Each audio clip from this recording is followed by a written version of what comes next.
Alright, so we start with Talion going to Minas Morgul. Very nice. Which also means basically that he's taking the city almost single-handedly. Well, almost, you will see. I can't Complete with a new dark edgy set. Crawling in my crawling. Stop rocks in your head. This is Minas Morgul, and you are one man. My dude, have you... Hold on, My dude. he's line from Ermac. There we go. That's actually a cool trick. Essentially, now that... unfortunately, I have not unlocked yet the setters, but you will see actually in a couple of the next parts. This is an unconventional siege because each of the capture point is actually controlled by Nazgul, and after you defeat them, is basically automatically captured until you arrive at the Witch King. Basically, now that Talion has done Isildur's Ring, he has a different... While gameplay-wise he works mostly like he did before, two or three of his key abilities have been reworked. Mainly, the summoning mechanic can be actually substituted instead of actually, being the orc bodyguard, to have a bunch of these raids to actually show up. And that includes also the Elven mode. Instead of actually having the Fury mode where Celebrimbor spouted a bunch of arrows at the same time, Talion will just summon a bunch of Gondorian wraiths that will obey him, and stick around, which is arguably just as effective, if you ask me. I'm guessing we've lost the ability to hypnotize the orcs into joining us. Oh no, we still can. Don't worry. We will see just enough, as the part goes on. What is it going to do? Join the orcs, or I'll force you to kiss my bottom. Well, it's kind of like that. Funny enough, Join my armies. Since he's mostly relegated to the post-game for obvious reasons, Talion originally did not have that many voice lines when it came to dominating. He just had a very quiet and menacing face, but apparently people were not particularly fond of that, not in a sense that they hated that, but they preferred the more chatty kind of stuff. So in 2018 they actually asked back Troy Baker to record a couple of extra lines to use for these occasions. I can get that. Cool. It is nice to hear him still do that, seeing as how, I guess him being more silent... And again, it's mostly the studio actually listening to fan feedback, something that I would like to explain also for the second half of this.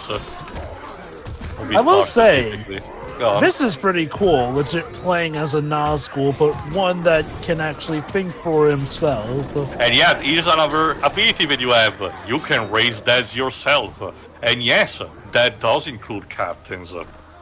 So, hey, now you got a new way to recruit orcs. Kill them! Yep, and you can actually raise them from the main menu of the captains if you want.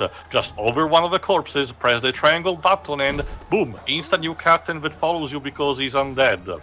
Now, given the nature of this section of the story, literally saying that there's a point of no return, is there a game mode that lets you play as Nazgul Talion, or is this strictly exclusive? It's mostly to the fact that the any side missions that require the Celebrimbor to actually go along, will be significantly altered because he's not present anymore. Oh, wait. So they actually provide like an epilogue version where you can essentially free roam as Nazgul Talion? Yes. Again, it's complicated, but don't worry. After the fight, you will see.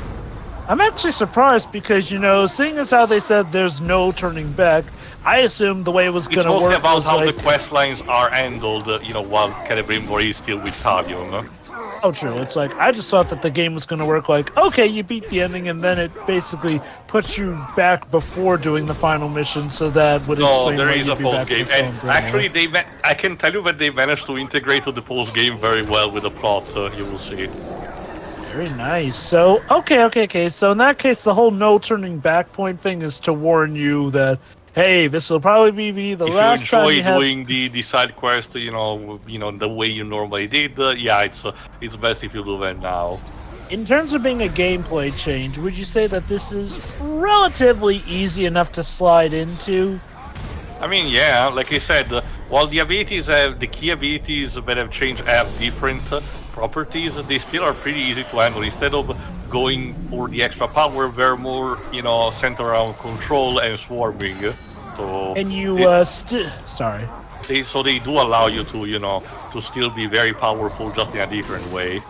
Can you still recruit orcs the normal way so that you can get dialogue with them? Yes, don't worry about that. Like I said, that's what the post game is for. But again, one thing at a time. For the time being, we're almost done with the siege. Still, though, I can't believe I might have called that Celebrimbor is going to be the final boss. Which, okay, you know what? To be fair, I'll give credit to the story. They did do a good job of building up the idea that Celebrimbor just would be that kind of asshole murder hobo. It kind of reflects a thing that, Tolkien did mention in one of his letters. The idea that if Gandalf took the ring for himself, it kind of would have become the same thing, a totalitarian where, he would make, in the words of Tolkien, he would have made, the concept of good detestable. I will say, kudos to Talion for really holding on to his morals throughout everything, even if it might have gotten him his revenge. So here's Talion's final boss, of course, the Witch King of Angmar and his trusty mace. How about no? I am not. How about no? You crazy dead bastard. So I know one that those are supposed to be veiny protrusions from his eyes, but it kind of looks like one of those 2008 posts of the emo culture where the mascara is actually running along the tears. Deathlessness, that's quite a word. Oh, it's kind of like in Mortal Kombat Mythology Sub-Zero, where Scorpion is like, you are a mortal man, which means you are vulnerable to death. But as a final boss fight over the Witch King, it works kind of similarly to the other Nazguls, but occasionally he will give you the prompt to stun him, which allows you to actually to him to be open up for attack. It's one of those classic boss fights of, dodge the attacks until the boss becomes vulnerable and then go to town for that window. Very classic. Like I said, this kind of gameplay style, like the one in the Arkham games, never particularly got boss fights to a degree of being allowed to be replicated effectively, a consistent level, but only had occasional good stuff spruced in between.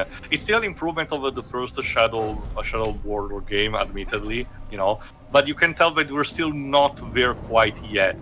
Again, I'm hoping that the Wonder Woman video game will have, better boss fights. And again, considering Wonder Woman's Rogues Gallery, like people like Cheetah or Giganta, maybe we can have something like that.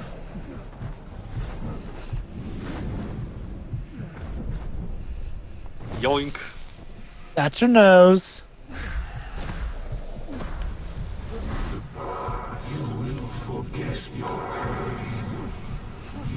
You're not Excuse me, can you exactly. speak up a bit? I can't hear you. I'm Not too for busy nothing, killing Witch- you. Not for nothing, Witch King. You're not exactly the best salesman on selling us a position. Stand on the still so I dime. can club you with my mace. You're being rude, man. Oh well, in that case, why would I not want to join? I get the idea that the Nazgul's pension plan might not be as good as the one of the Orcs. Damn, a worse pension plan than that of the Oryx. That's quite a feat. Essentially, the phases have the Witch King summoning more other Nazgul that will provide the ranged support occasionally.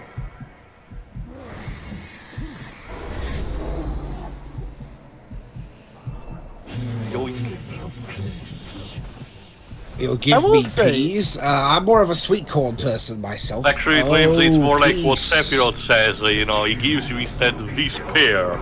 Actually pairs, I will say, I get that. Oh, that'd be so funny. Epic evil speech is ruined because the characters can't quite understand them properly.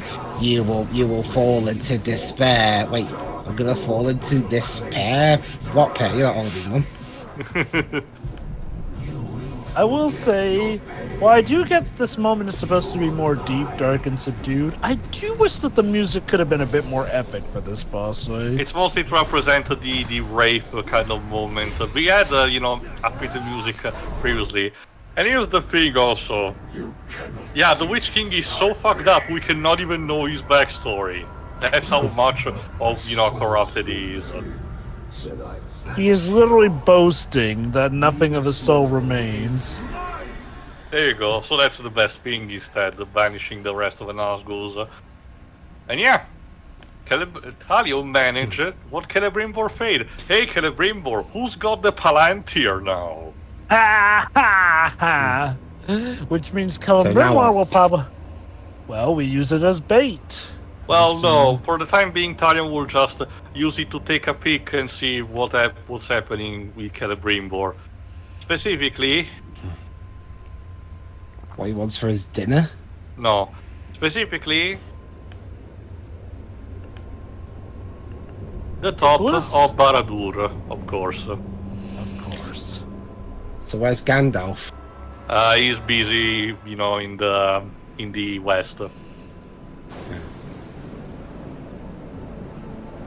I'm amazed Gandalf somehow didn't know about all this going on. And yeah, addressing the complaints from the first game, I am happy to report to you we actually have a decent boss fight against Sauron. You will serve the Bright Lord now. No.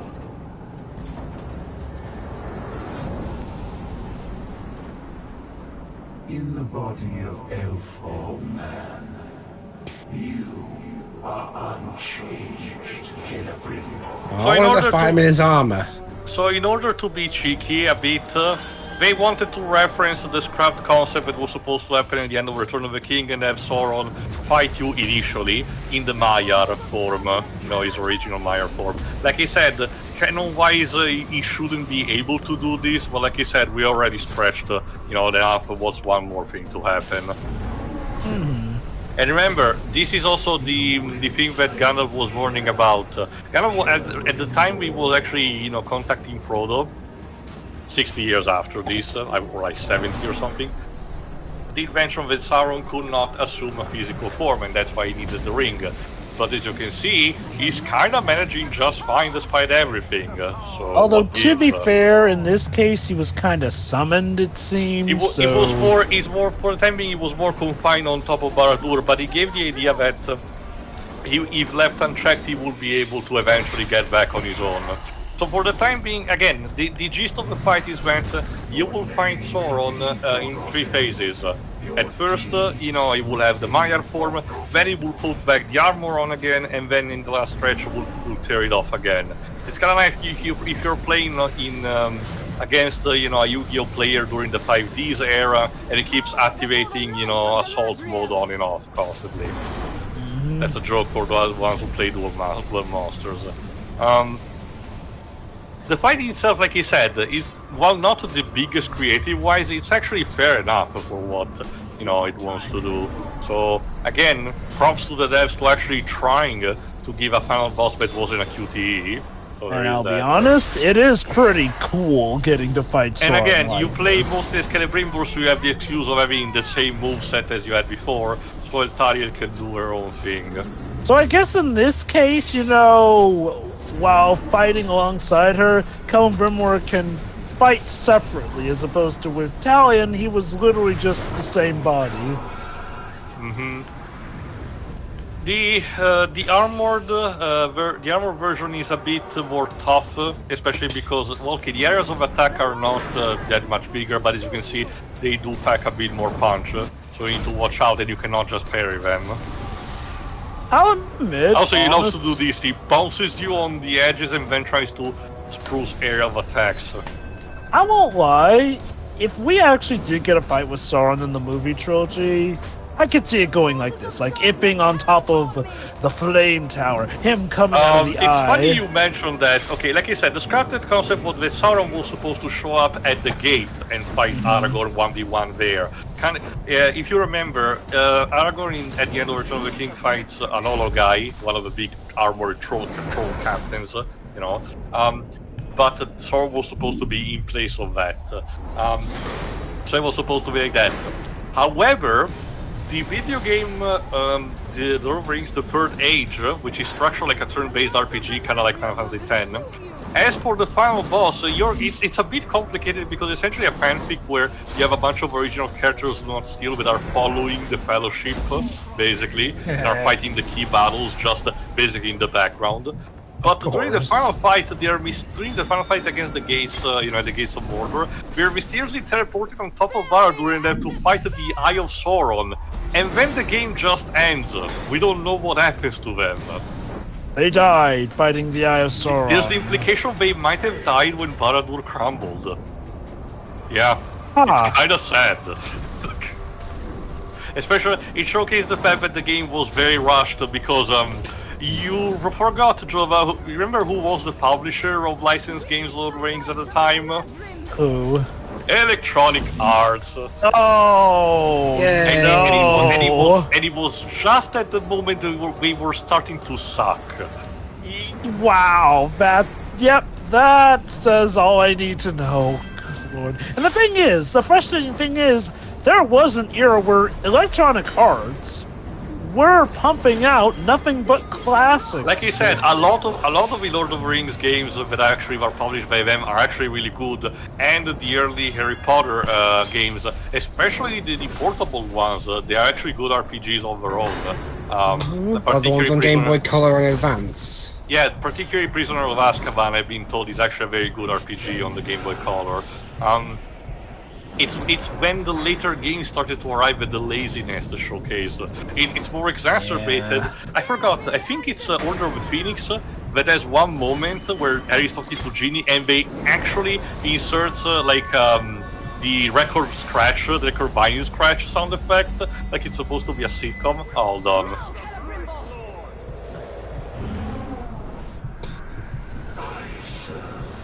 Last phase. And then at the end of Deathly Hallows Part 2, they have basically the slideshow of the other games, like to say, look the good moments that you spent together, with these games. Even though the last couple ones were shite. Good Lord. Yeah, I've played the Half-Blood Prince video game. It's So just like the movie and the book, it sucks. So yeah, at least it kind of fits. Okay, not that we're planning on doing the games now ever since what happened, but there you go. That's the closest you'll ever get. I mean, I hate to say it, the Deathly Hallows games weren't exactly great either. Like, I forget where was. We go. Oh, it's he's time. Broken. Oh God, are we actually about to do it? You're not ready for this, by the way. I swear you're not ready for this, because none of you called this. So Celebrimbor started to dominate Sauron. Either he resists or his companions like, no. Nope. Whoops. And he severs the connection with the ring. By cutting off her fingers. How does it? Truncating 2 fingers. Now you know how it feels. Basically. I guess he learned from Isildur. Then Celebrimbor decides to enter a struggle with Sauron. Hold on. Which makes them fuse into an entity constantly in struggle. Sauron and Hold on. Celebrimbor became one. Which turns them into the Eye. This duology was an origin story for the Eye of Sauron.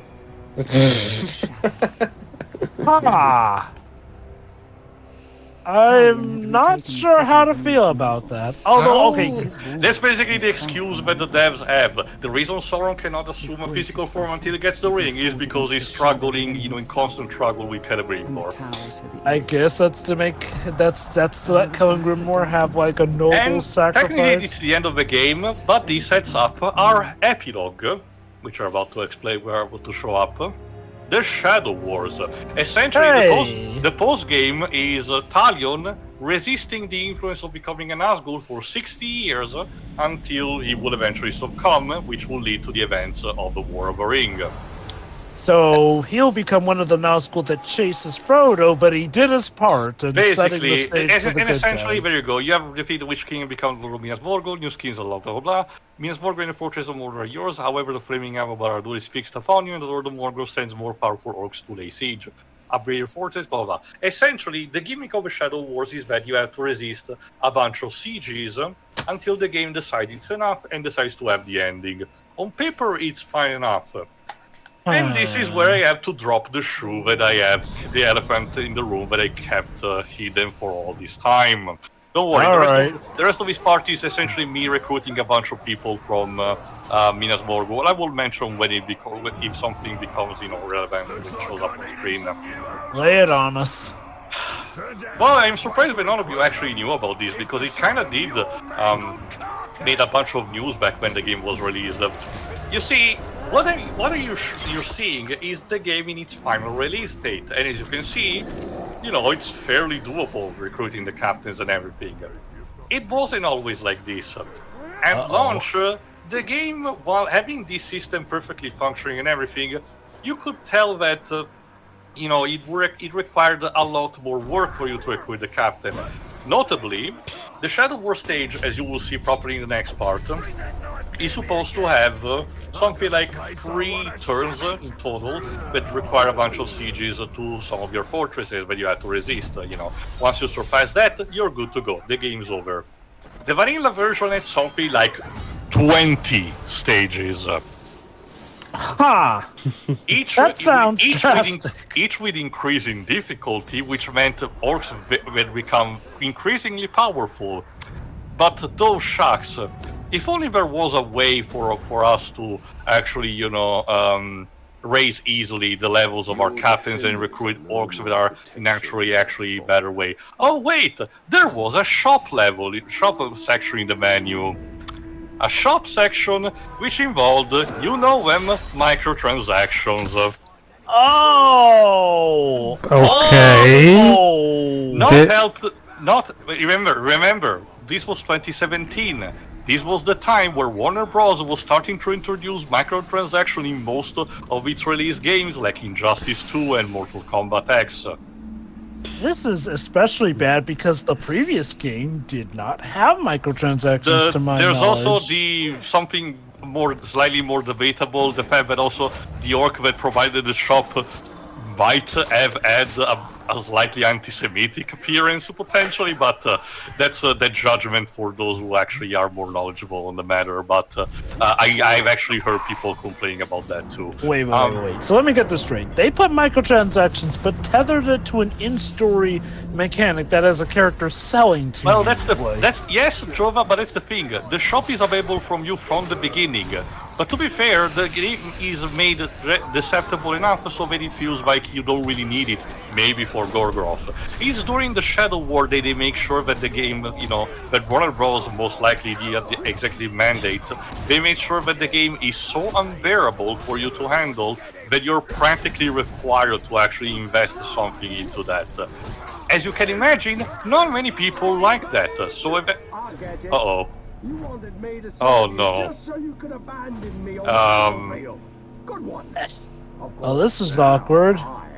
Very awkward. If you forgot, I actually recruited this guy during the bridge fight, so this guy actually chased me through one region only to betray me.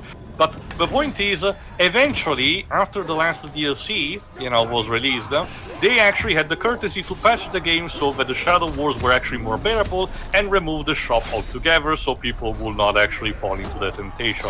If I recall correctly, the digital stores like PlayStation, the PlayStation Store, does still have a minor settlement transaction of getting currency, a bit similar to the one that Crash Nitro Fuel has, but they're much less, and you need to actually find your way to them, thankfully, so they're not as predatory as before. But yeah, at launch, this caused quite the scandal, and probably for a very good reason. And like I said, I wanted to wait until this point just to give you the proper context of how the game actually was, and to prove it to you that the game itself is not really at fault, and it was more of a case of executive mandate. Because I'm, again, as showcased by also the quality of the game and the previous pedigree of the developers, this is squarely on Warner Bros.' fault of being a bunch of greedy dicks. So I'm guessing the backlash was just that bad that they had to... Let me put it this way, it was, but Warner Bros. Managed to essentially get the cake and eat it too at the end of the day, because the change happened basically at the end of their development cycle, what they considered it. Also, that captain clip through the wall. So basically, they got to a point where they were like, people, we probably squeezed enough money out of people, you know, nobody cares anymore, let's actually put that, you know, this thing to rest. So what form of rage were we seeing? Were we seeing like people boycotting the game, or just, No, you know, it was like... people just lamented online. Again, if you find that, you can check a review done at the time and you will probably find that. I think... Did Angry Joe talked about this? Probably. I haven't checked him in a very long while. I wouldn't be surprised. I think he has covered some Lord of the Rings games. So again, the maybe... reason why I decided to wait now is just to try to get in the game properly in the mood of the game, to make you understand that, you know, the game, especially in this state now, is still very enjoyable and you should still play it nonetheless. But you know, knowing still the context about it and you know, the fact that if you want to get it, getting used it or on a very huge sale is probably still recommended, because again, what Warner Bros did was still a kind of a dick move. Basically, I'm really hoping that the Wonder Woman video game doesn't suffer like this. Actually, I'm not actually on par. Did Mortal Kombat 1 also had something like this aside from Shang Tsung as the pre-order character? If it had microtransactions, I've not heard anything that's like, you know, rose in hell. I get the of idea, but after controversy. what happened with Star Wars Battlefront 2, developers started to, you know, mitigate that when it comes to console releases, just let them in mobile games. That is definitely something I've noticed. We still like, have battle passes, though. That is true. The recent Silent Hill game that came, well, I don't even know if it's a game or if it's that interactive adventure. That one has a battle pass, believe it or not.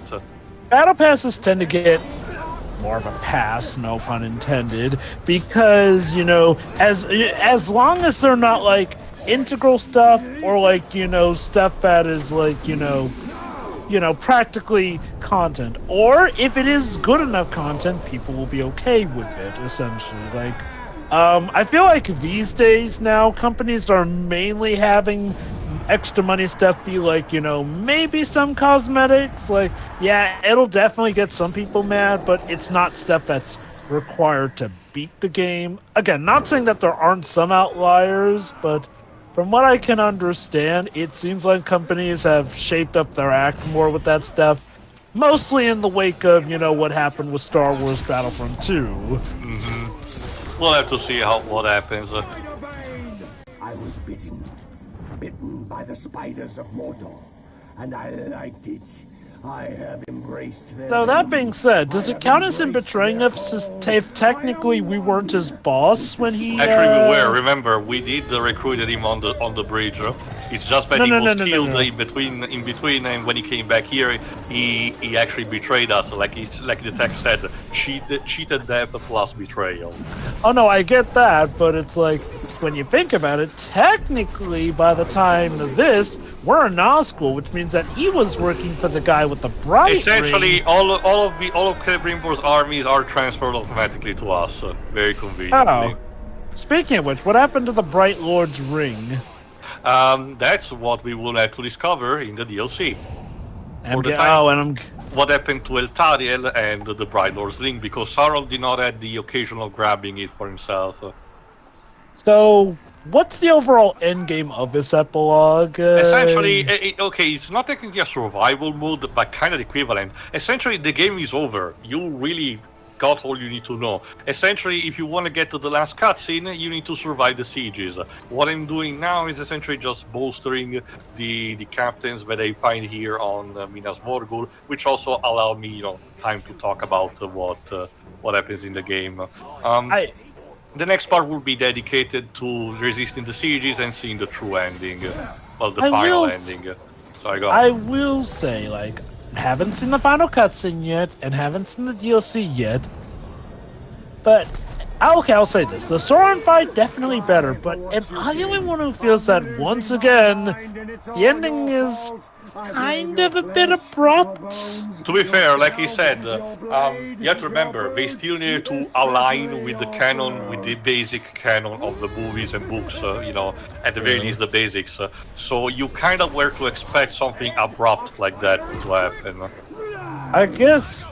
okay. I guess to be fair, given the nature of it being an open world game, we need to give... Okay, we either do one of two things. Either A, we lock, like, the final story behind, this no point of return point so that when you go back, you play as if you're playing before the ending happens, or you come up with a good reason to continue playing after the story is over.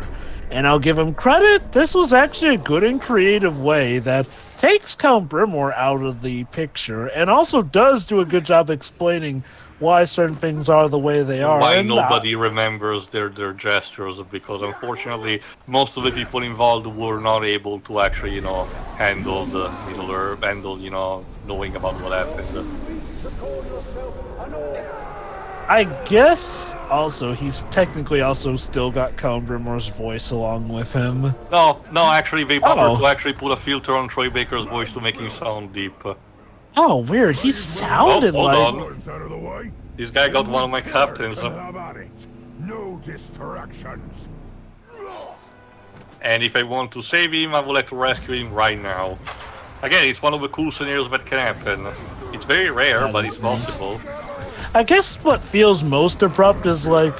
I guess I was kind of hoping that maybe we could have gotten a confrontation with Celebrimbor himself. But it's like... Again, it's, nope, mostly the tragedy of things. Things escalates so much and so quickly that unfortunately Talion has no chance to say goodbye or to reconcile with the ones that were basically his companions throughout this journey. And one of his companions kind of betrayed him when you get down to it. Oh, don't worry. Part of the DLC is also to address the fact that Elthariel essentially just betrayed Talion out of nowhere, so don't worry. I guess the nifty thing, though, is, like...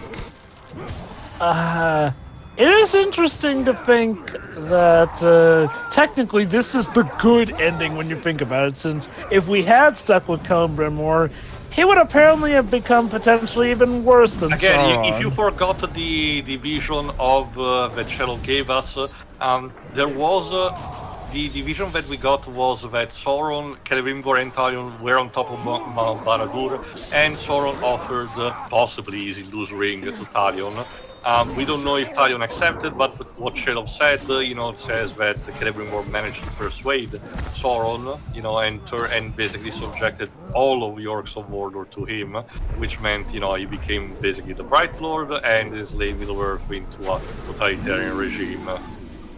Which makes you wonder, would that have implied that Celebrimbor was taking control of Talion, or that Talion would have been just that easily... Remember, if Celebrimbor wanted Talion to do his things, he would have just puppeted him and ordered him to go on top of Barad-dûr himself. Their relationship was more symbiotic, but the fact that Elthariel was there, meant, there you go, I just demonstrated I can raise a captain from the dead like this. But the reason, the fact that Elthariel was there meant that Celebrimbor could take, the occasion, as he could, and betray you immediately in order to, switch host. I'm guessing this means that the implication is that Celebrimbor would have been able to have played the snake oil salesman so well to basically convince Talion, just one more job, just one more job, just one more job, just a little bit more of an advance, and then we'll be done. Basically. Only it never really would have ended, essentially.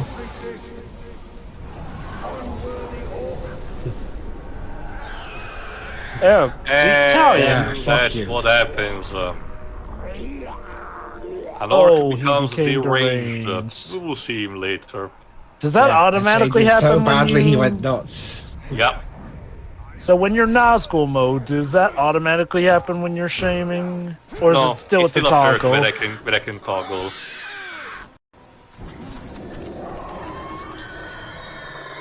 Oh my. And this guy burned to death. You put him out of his misery in one of the cruelest ways possible. God damn. And I couldn't even revive him. Damn it. Wow. Again, this was me before discovering I can do that from the main menu, but alas. So, let's deal with this guy again, I guess. Again, I'm just toying with some of these people because again, But- now that and as you can see now, I can showcase the fact that another thing that I didn't talk about it. Like I said, remember Talion's default outfit, the ranger outfit, his own traditional sword, the sword of his son, which became his dagger, and the bow and arrow. Those became transformed automatically into the Nazgul set, meaning that the legacy of Talion's family eventually basically transformed with him. Separate the Huh. bones. Wouldn't that be interesting if his whole family came back as Nazgul? Thankfully, no. It's not part of the pension plan. That would be, I don't know if that would be a happy thing or an incredibly terrible thing to happen. Oh, I'll do what's worse than shame you, Bob.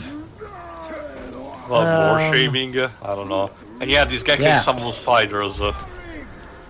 Deranging is worse than shaming. Your own father hated you. I think what I find abrupt is mostly how Talion really does easily give up on his plans for revenge. Like, that's just like... Well, okay, which I guess, to be fair, was hinted at. Well, he's more doing what the Shadow is telling him that there's only that to do. I guess it's hard to put my Shit. finger on. Oh, boy.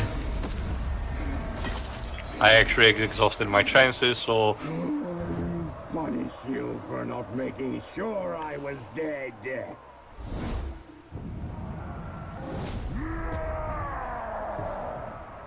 And he got promoted. Fuck. Oh shit. All He that became shaming epic. and he became epic on level 54. Fuck. Huh.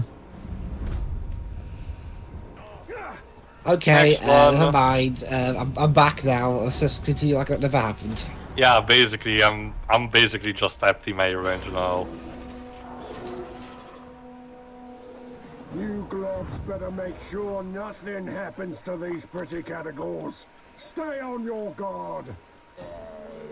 And when I have a character resurrected as undead, yeah, they do that. Like I said, they have, since they're undead, their personality is completely lost again.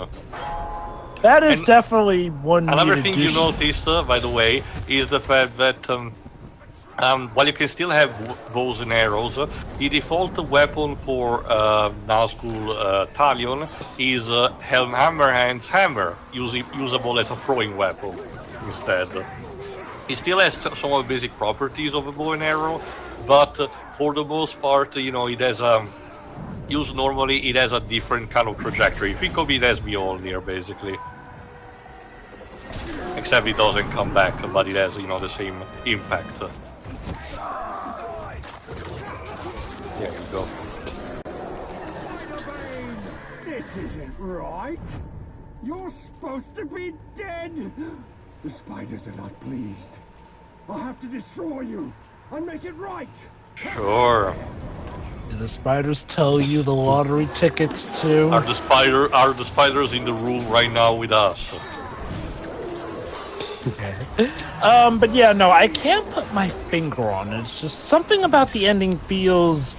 I don't want to say Well, incomplete again, since it... I get the idea that the aspect that is more laughable is the fact that ultimately this led to the creation of the Eye of Sauron. When you get down to it, again, I argue it's a good excuse on why, you know, it prevents Sauron for, you know, getting a physical form again, despite what is established in these games. So And fair I enough guess- on that. But it does also reach some ludicrous levels, like you guys said, the fact that Gandalf did not know about this for some Yeah, reason. like seriously, Gandalf, all-seeing Gandalf, where was your clairvoyance during this whole session? He was smoking too much pipe weed, sorry, Jova. Must have been. But yeah, I mean, I guess something about the ending feels just a little incomplete. Like, I don't want to say it's a bad ending. I guess it's like, okay, maybe it's more that for all the build-up to it, which we had quite a bit of build-up to, the ending feels a little anticlimactic again. weird as that may sound. Like, I mean, we legit fought Sauron in the time end. to end this. If things had gone differently, I'd be playing with your insides right now.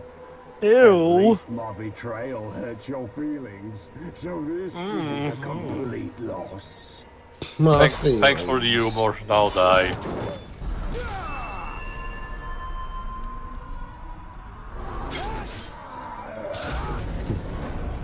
Killed.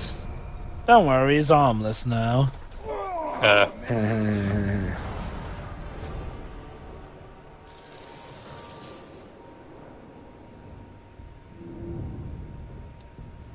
He looks like Arrow on DC now. But yeah, I will say this though: being able to recruit now even the dead is a pretty cool post-game ability to have. It allows you an extra layer of metagaming if you want. The irony that the Nazgul ring works better for us than the Bright Uh-oh. ring. I just killed you. Remember, this guy been burned. Yes. Was ranged, and he came back like this. So I get the feeling he is extra mad at us. Ah, don't worry, just nothing but a good old stabbing cannot fix. Of course. That'll Again, make as him you can right see, as I'm rain. As you can see, this guy's still a pushover, technically. Well, with all the shaming, I imagine. But he's still on a high level, he would be able to potentially, you know. Alright, let's see if this one sticks.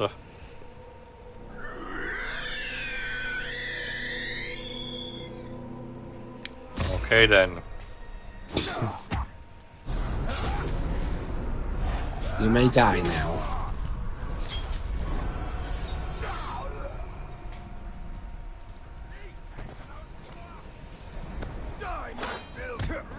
If you forgot, the rules are the ones that you attach in terms of, you know, stat boosting to the rings. So in regards to lasting the 60 days, is there like an in-game clock or something? It's tied to you resisting the sieges. Essentially, it's treated as a quest line. You know, fulfill that and the turns progress. Okay. Otherwise, So- you can still free roam as much as you want. Neat. I guess the only sad thing is that now Talion doesn't have anyone to talk to. No. Occasionally, if you die, he will have some commentaries where he responds, and one of them might be, I actually miss Celebrimbor. Yes, he will actually say that. But, for example, if you still have the Gondorian artifact laying around, when you collect them, there will be no commentary after you pick them up, for example. It's very sad. Yeah. Celebrimbor may have been an asshole, but he was our asshole.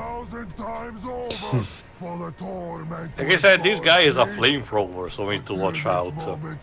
It looks like you've shamed him too. Yeah, I might have shamed in between. Like I I said, love how there's a lot of footage that you're not seeing. I love how we are literally M. Bison in this scenario where we literally can't be bothered to remember the lives of all we've ruined amongst the orcs. For me, I've ruined the lives of so many. I can't be expected to remember them all. For you, the day that my hand grazed upon your cheek was the most important day for your life. But for me, it was a Tuesday. Yep. You know, I gotta give the Street Fighter movie credit. It's not the best, but it did pick a very great cast overall. Still, okay, physically yes, but acting Jean-Claude Van Damme sucks as Guile. Yeah. Alright, yeah. Well, John I mean, it was a bit weird. I mean, the film cast a Belgian as an American, an Australian as a Brit. But hey! Was DJ's actor actually Jamaican or not? I don't know. I'll have to check. Considering how the original character design in itself was not very flattering, I doubt. But hey, Ming-Na Wen as Chun-Li was grade A casting. Also, I think Zangief's actor was not Russian, but damn, he too was also very entertaining. Yeah. Like, Street Fighter is like, yeah, it's not the crowning example, but it still deserves to be in a museum. Again, compared to the live-action Tekken movie, he's a league above in terms of providing different source material. DJ, you said? Yes. He is of a Dominican Republic descent. I guess he's close enough, but still not properly Jamaican. If I were to put it on the spectrum, I'd say it's somewhat in the ballpark of the first Mortal Kombat movie, not quite up to that level. Yeah, kinda, yeah. But it's definitely in that ballpark. Especially because the characters do not really have their special powers. The closest you get is M. Bison, but he trades the psycho powers with electromagnetic telekinesis. So it's very hard, very weird. And that's my natural conclusion. Actually, I was trying to backstab him, but it didn't work. Yeah, because I shamed it too much, it became like this. Like I said, there are many different ways an orc or an Olo guy can get deranged, and we're not seeing the last of them. The sad thing is I can't tell if that's a shaming line or a deranged line, because he could be just saying he can't feel the pain anymore because Oh he's no, numb to it. if an orc starts repeating the lines over and over, yes, they're deranged. Ah. Hey, I What's managed that? to recruit him on the plus side. I'm going to hell. But you casted but he's insane. Who made him insane in the first place? Alright, if I recall correctly, this is also worth being another occasion where the fight starts normally, but it escalates a bit unpredictably. Oh, this ought to be interesting. First, let me deal with this guy. You've made a mess of things. Battling atop Barad-dûr, taking back Minas Morgul. I bet you're feeling pretty good about yourself. I bet I can make that stop. Uh-huh. Sure, buddy. Oh, hi. Uh-oh. Yeah, that guy, if you notice, we encountered in one of the early parts, and there's, part of his cranium sealed by an iron curtain, meaning that he has suffered a blunt trauma. I can't tell if, orc healthcare is the greatest or the worst. Yes. Yeah, let's go with that. I'm too cool to look at you when you die.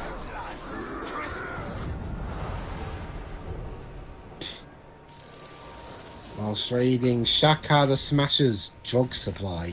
Yes, the dank kush stash. Oh, actually, no. Okay, it's this one, I think. He's got his Orc? old. He's got the orc's old Toby. Orc? Okay, now you make me imagine. Orc drugs. Well, the grog counts as it's an alcoholic substance. Well, alcohol and drugs are different, but I get what you mean. Don't you see, Joe? But much like what Sonic told us in Adventure Sonic the Hedgehog, alcohol is just like all drugs, and it's very dangerous. Those old PSA days. They just wanted to scare kids away from drinking alcohol at all costs, no matter what buzzwords they could use.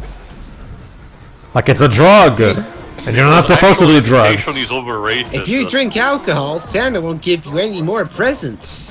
Although to me the most absurd one of those is still the one, oh, don't climb into washing machines, because was there ever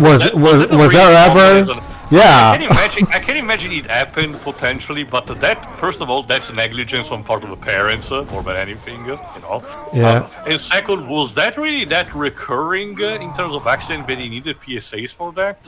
Maybe? Oh, fuck I don't me, know. you again. It just even jumps around like an idiot. It kind of reminds me in terms of, PSAs that come out of nowhere, similar to the executive mandates that the publishing group of the Ghostbusters cartoon did for the later seasons. If you watch Fado's videos about it, you will know that they made some very questionable changes out of basically a group morals committee that basically was not existent. Yeah, it's very weird. Which included stuff like Janine not having pointy glasses, believe it or not. And stuff like Slimer being much more kid-friendly instead of being an asshole. But it's a long story that we don't really have time now for that. Let's just say that, Sonic telling kids not to climb in the washing machines, kind of, it kind of feels the same. Even you can learn something from a sloth. Yep. Well, I'd say that one still takes the cake. yeah, that one is like the most useless advice. the one. No, that PSA is actually the one. Well, that's what he says at the end of that PSA. To be fair, at what the actual PSA in that particular bit is about what to do if you fall into quicksand, because it's common for kids to fall into quicksand apparently. Of course. Yeah. But the thing that registers me the most is the inclination that you learned this from a sloth. Yeah. Alright, if I recall correctly, hopefully that guy is now finally gone for good, so hopefully he should not come back.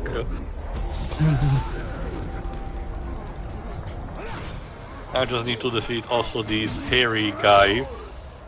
Hey, to the mission Glips, stop. we found him. We found Harry Hole from the snowman. Damn. He Michael retained Fassbender the- got big. Damn. That's quite the makeover you've had. Yeah, get out. Get. Now go away. Okay, I think, now it's basically... Now pay attention to how this fight will actually escalate. I have one of my guys gets against another one, a generic one. Why can't my enemies just let me kill them? Why do they always put up such a fuss? It's almost like war has struggle in it. Snarl at me. Maybe I won't notice that you soiled your breeches. Face me! Uh-oh. It is the Dark Lord's will that you suffer before you die. Pay attention to this big guy, because I'm about to actually ruin his entire career. Oh boy, here we go. Oh god. You are a fake brute. Immune to curses. He's very resistant, as you can see, even if it's not epic or legendary. But if you've seen from before, no orc is truly vulnerable to shaming. Oh boy.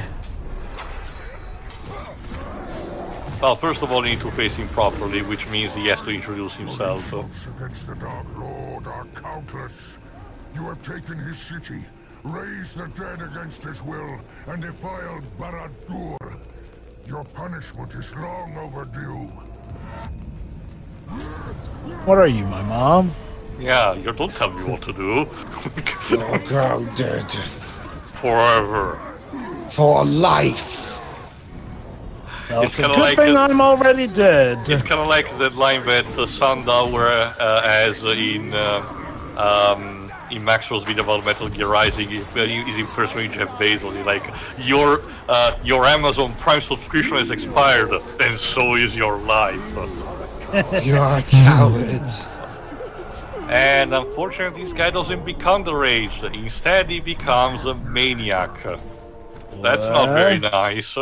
Okay, deranged was one thing, but what's maniac? And Now he's a basically, maniac. he becomes extremely powerful, much higher than my current level, which means that if I run into him again and don't tend him too much, he can become a real problem.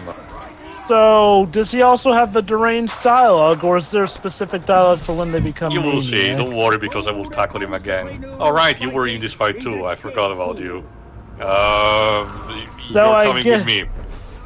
So I guess there is legit a downside now if you get too Potential deranged risk, happy. yes. Oh. You're shaming him I could not instead. recruit him because he was too higher on compared to my level. So let's whittle down your level so you can join us, okay?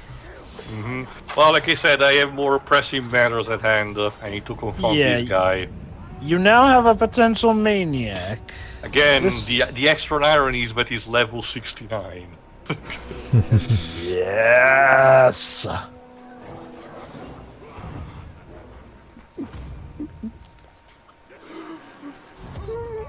All that boasting is now reduced to a quasi-sobbing maniacal laughter.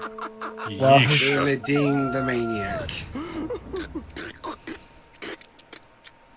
So it's This a is not maniac probably what you versus were- an undead being. This is not probably what you were expecting when we started the game. No, I mean, playing as a Nile School, watching an insane orc going up against an undead orc that we have resurrected from the Like you dead said, after the seeing war has escalated and so everything else with it. modern problems call for modern solutions. Alright, time to fight him properly. Can you recruit a maniac? Yes, but I will need to shame him first. Oh. Oh. Oh, so you can shame them out of their maniac state. Well, How no, nice. they will still be maniac, but I can reduce their levels. Remember, the primary gimmick about shaming is that it reduces the levels, and the madness is like a side effect. So there's the idea with maniacs that they're faster overall, They're much stronger. more durable. It can get to a point where they can one-shot me, yes. Oh. Already being high level doesn't help. Yeah, I'm getting there, don't worry. Just give me a second, man. Seriously. I need healing. Who are you, Genji?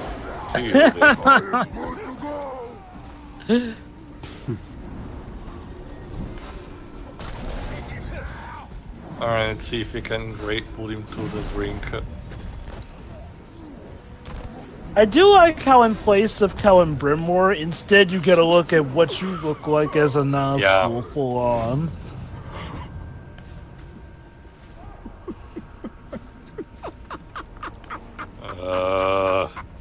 Having a giggle there, mate? You alright? Bash your fucking head in, I swear on me mom.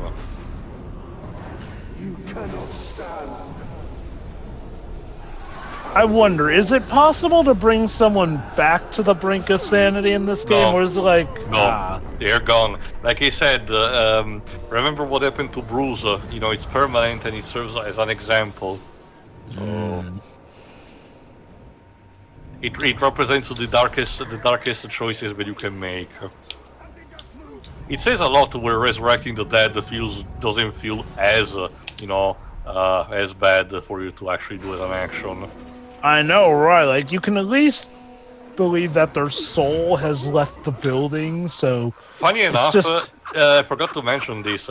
Funny enough, the Blood Brother Revenge is the one thing that will take precedence over everything, and that includes even the undeath, which means Blood Brother Bond is stronger than actual necromancy magic. That's actually kind of cute. Shows that the orcs really are capable of good, in a sense. Or at the very least, you know, camaraderie is very strong.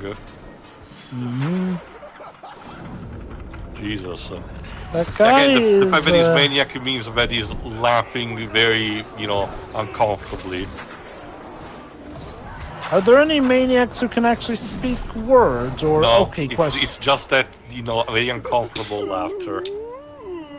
The fact that it's applied also to a holo guy is already, not that pretty, because it's normally supposed to happen to an regular orc.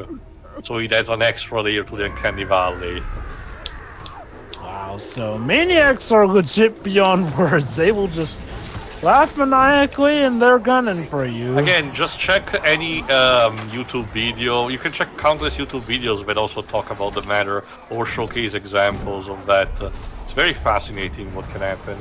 This definitely seems like the game that would spawn endless content creator content in regards to specific details or things that people notice over the many years Okay, that this now game has been this played. last bit before we close the part.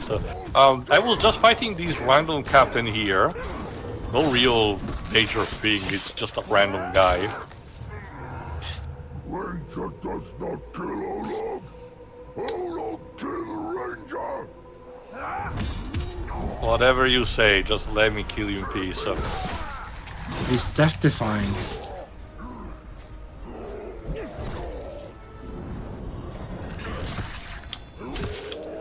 Especially because he's already strong enough on his own. But let's just say that there's a bit of a surprise of something that was foreshadowed a few parts ago, and we kind of had to expect that happening. The Tark Killer comes back yet again. Thank God, no. Wouldn't that just be I something? kind of probably wish I had it instead. You will see in a second. It's just that I'm about to defeat this guy again. Ow. Unfortunately, the smoke bombs have the effect of resetting my special meter gauge.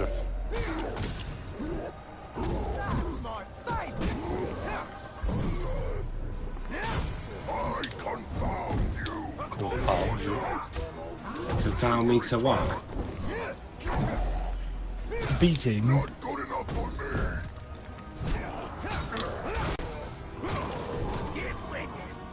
Look at you. That You! mind of yours struggling to understand what's happening. But I killed him. No. Death was but This is the moment where Zog gets introduced properly into the Nemesis system, and he will just not leave.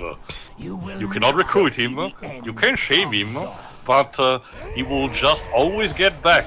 Anytime you kill him, he will always return. And there's no permanent way to deal with him. Nope. He's like a cockroach. So for all intents and purposes, he is your nemesis now. Basically, story-related nemesis. And here's the worst thing, since he's basically still necromancer and everything, he can resurrect the orcs nearby, and I made a mistake of just leaving a fresh body of a captain nearby, but I could not resurrect for myself. Yeah, you probably should have recruited him instead. Well, I was not expecting Zog to show up there. I was just waiting for the effect to pass, but he does this. Fuck. Zog really is just that asshole, isn't he? Mm-hmm.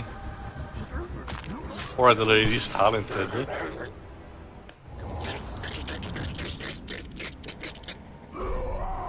Oh, he teleported like that. Oh, snap.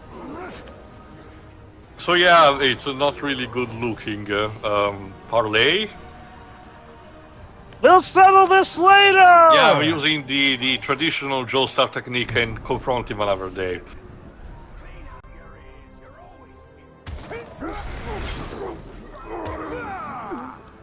Oh. Looks like you need him in the crotch there. No, but, you know, at the very least I can deal with you. Thankfully, the advantage that you can have over Zog is that he always has the vulnerability trait of being flammable. So if you have any wonder if there's a way that you can actually counter him effectively doing the fight against him, anything that involves fire. Figures, that's one way you tend to deal with zombies. Mm-hmm. Probably intentional. You still also have the glaive attack, even if it's not really appropriate for you being elvish and everything, but whatever.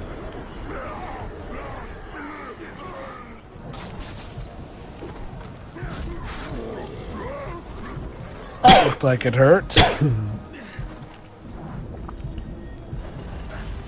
Like it hurt a lot, actually.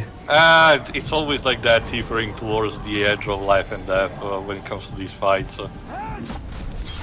Shit, I was supposed to use it against him.